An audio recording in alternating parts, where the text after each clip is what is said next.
The following program is brought to you by Naleo TV, the People's Platform.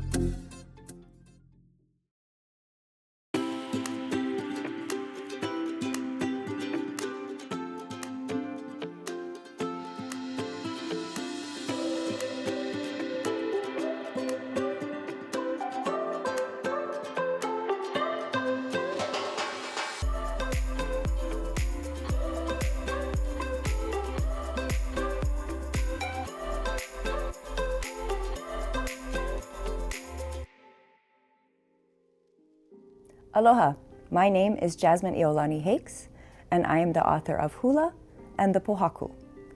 I started writing because I wanted a book that reflected the world that I'm from, and I wanted to celebrate the community and the beauty of Hawaii that I know and love. And so that's what I did with HULA.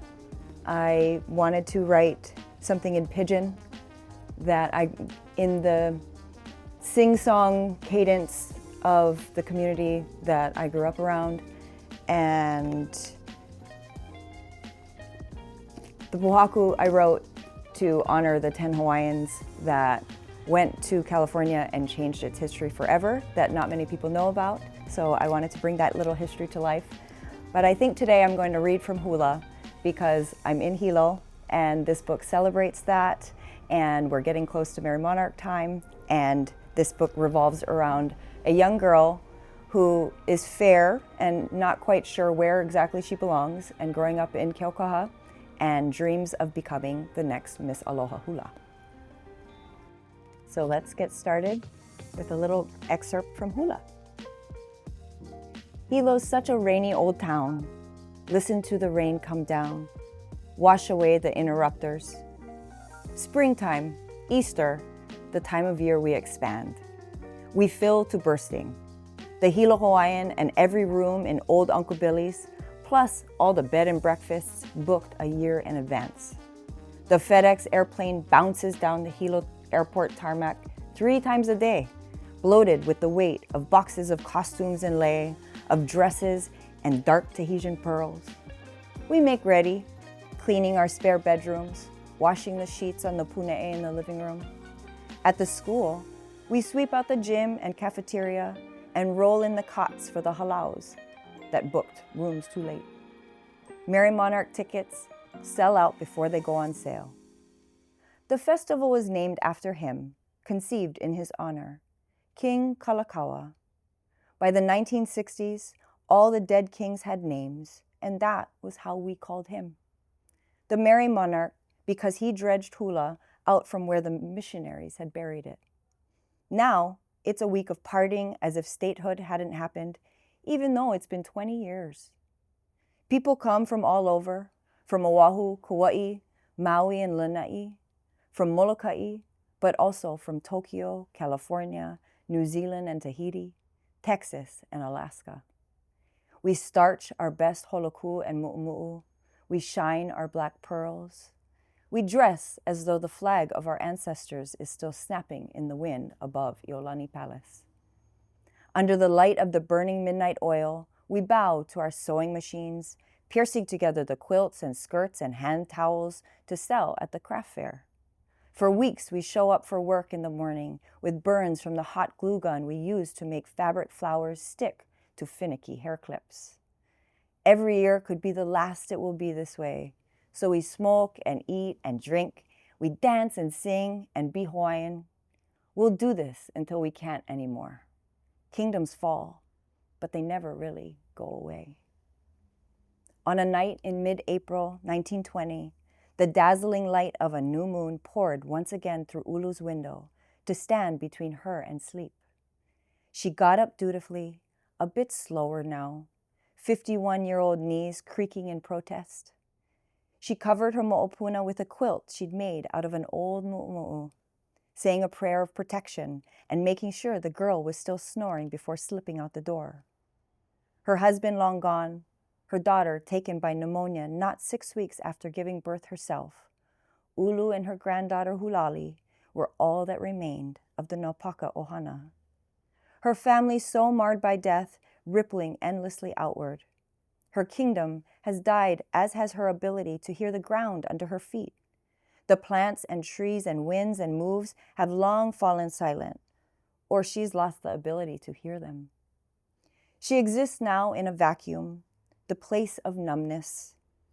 The call of this moon is distantly familiar, more like a dream she once had rather than a memory.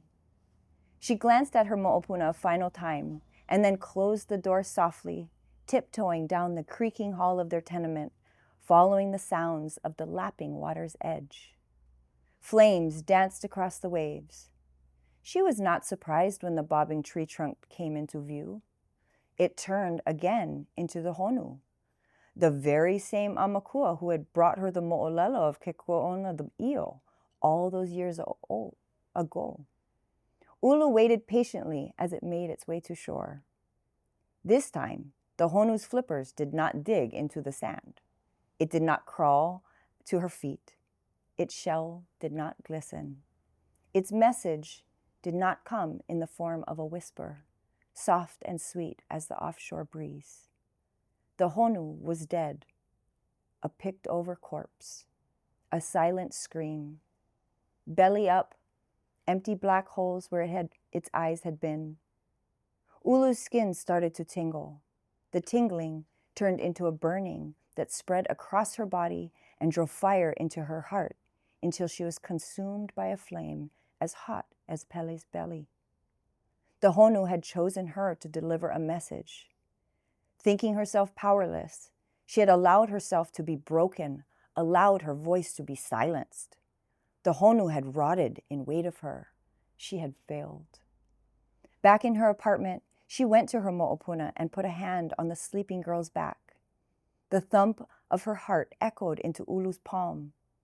All was not yet lost. If the culture survived, so would the people. Time for Ulu to get to work, for real this time. After her encounter with the honu, something important had changed. Before, Ulu had ignored the invitations to join our talk story sessions, our two heads are better than one efforts to figure out how to untangle the net we were caught in. No sense, she said. The life had already been sucked out of the soil of Waikiki and Honolulu. The old family farms were long gone. Beating a dead horse, she said.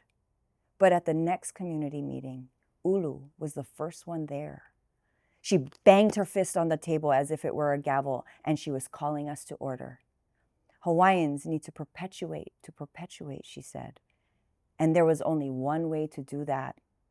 We needed to make things pono again, bring the people back to the land and the land back to its people. Maybe it was her eyes. It was that her eyes lit up like Pele, erupting when she cried foul at what was happening to Hawaii, or the way her voice cracked when she talked about her family's lost land, how that vacuum had sucked all sense of purpose from her parents. Or maybe it was simply that her added voice made us loud enough for someone to finally hear. But pretty soon, newspaper reporters were showing up at those meetings, pencils and notepads in hand. She told them, "Return us to our Aina. Return our Aina to us." By the end of that year, the call was answered. The Hawaiian Homes Commission Act of 1920 put 200,000 acres of scattered scraps of undeveloped lands into a trust.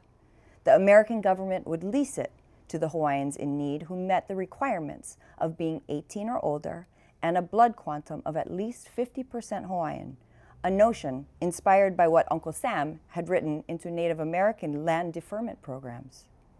It took some time to figure things out because they were worried that they might accidentally give away valuable land. Any land that had so much as proven itself useful enough to grow a weed was exempt. Any land already under use was exempt. Any land with fresh water was exempt. Basically, we could go back to the Aina, but only if the powers that be were sure we weren't going to be able to do anything with it. Ulu Naupaka was the first to apply. More than 50 years after the Naupakas lost their land, she was going to get it back. In 1924, 52 families were selected from a lottery and awarded land on an undeveloped homestead in Hilo on the Big Island of Hawaii. Ulu was on the list. A few weeks later, she arrived by steamship to claim her 2-acre plot. She brought only 3-year-old Hulali, her mo'opuna, the only child of her only child, and a large honu shell. Awe. The promised homestead was nothing more than pohoihoi and pits of dirt, a joke. A stray cat would have turned up its nose before calling it home. But when the other families made to return to the ship and back to the slums of Honolulu, she held them steady. If this was where we could be Hawaiian, she said, then we would make it be what we needed it to be. Malama the Aina and the Aina would malama us. She squeezed Hulali's hand and held up the knot of their combined fingers for all to see.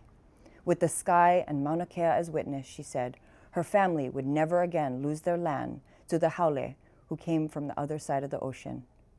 Turning toward the water, she chanted out the first lines of the Mo'olelo no Ku'ula, the message of the honu she danced for the king all those years ago. Okay then, we were staying. Once upon a time, there was a kingdom. In Keaukaha, it would be again. I've always been a reader. That was my window to the world. It was my way of exploring feelings and experiences that I didn't have words for. So as I got older and I started writing, that became the way I processed emotions and things that I couldn't really make sense of at the time as they were happening. But it's also been a way to celebrate just my family and certain stories that were always only told in the living room orally, and putting it down on paper allows it to be exposed to a wider world and a wider audience, and to share things that wouldn't necessarily be accessible to anyone except through a book. I think it's so important to read early and often.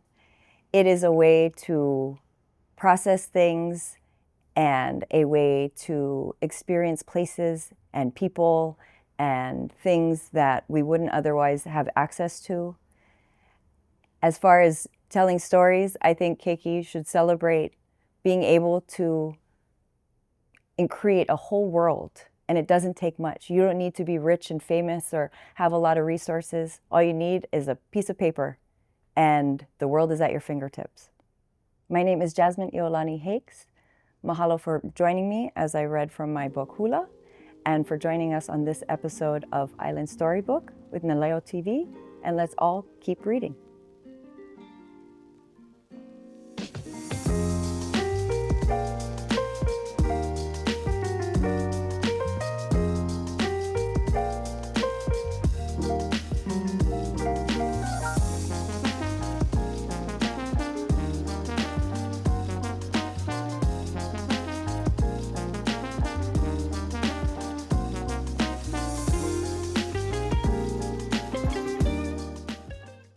Special mahalo to those in our community who support literacy here on Hawaii Island. Naleo TV wants to encourage reading and writing in an ever-changing digital world. Reading is a fundamental skill that opens up a world of knowledge, imagination, and personal growth. Mahalo for tuning in to this episode of Island Storybook. Check out our website, naleo.tv, for more videos on demand, and get ready for the next story we find.